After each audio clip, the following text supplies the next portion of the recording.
The standard for black men protecting black women is in hell at Satan's gooch. Y'all know what time it is. So the assertion is that the standard for black men protecting black women is in hell as Satan's gooch. Guess it's time to dig a little deeper. First of all, let's discuss who sets the standard for men protecting women. That would be men, as we are tasked with protecting. Men do not base their standard of protection solely on the presence of the threat, but also on the actions of the entity that they are protecting. In other words, if a woman comes over to a man and says, "That man over there hit me," it also matters what that woman did.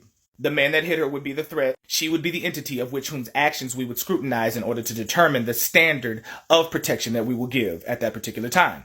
The standard would reflect a few things: the time period in which protection should be instituted, and the proportionality of the response. In layman's terms, how much smoke does a man need to bring and how fast? Individuals that assert that size doesn't matter are simply attempting to use the exceptions to disprove the rule.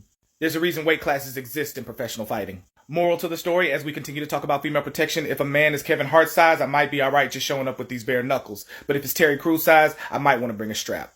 And why? Because the amount of harm that a man Terry Crews size can inflict could literally be life-threatening. Lest we forget, training also matters. Floyd Mayweather is 5'8", 150 pounds and can knock out most men. Ask Jake Paul. And no, I'm not saying that he knocked Jake Paul out, but I am saying that was an exhibition match that only went 8 rounds and he was already losing by round 4. Speed kills till power connects, and with the champ's training, even though Jake Paul towered over him, he still failed to meet the standard of protection that was his body and face. Good protectors do not rush into conflict like mindless brawlers. They assess situations in order to establish adequate defense. Let black women tell it, domestically, black men are some of the most abusive, aggressive, and violent men on the planet, so the problem must not be with our speed, our strength, or our willingness to respond. Concordantly, the problem must be with the actions of the entities that we are protecting. The question now becomes, are black women putting themselves in the company, the attire, and the environments that would require increased levels of protection? Keep in mind, I'm predicating all of this on the assertion that black men's protection of black women is suboptimal. Make no mistake, protection is a masculine characteristic and trait, and with mantras permeating a society that very masculinity is toxic, it stands to reason as to why men are withholding it.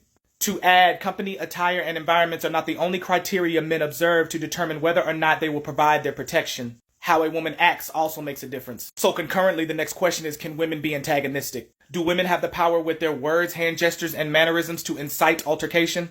I'll let you all be the judge of that, but in my experience, absolutely. In addition, any person that says there is no reason to hit a woman is a person attempting to dissolve a woman of any accountability she may have in a situation wherein she would request protection. And let's be honest, the phrase "there is no reason to hit a woman" is 100% of the time directed at men.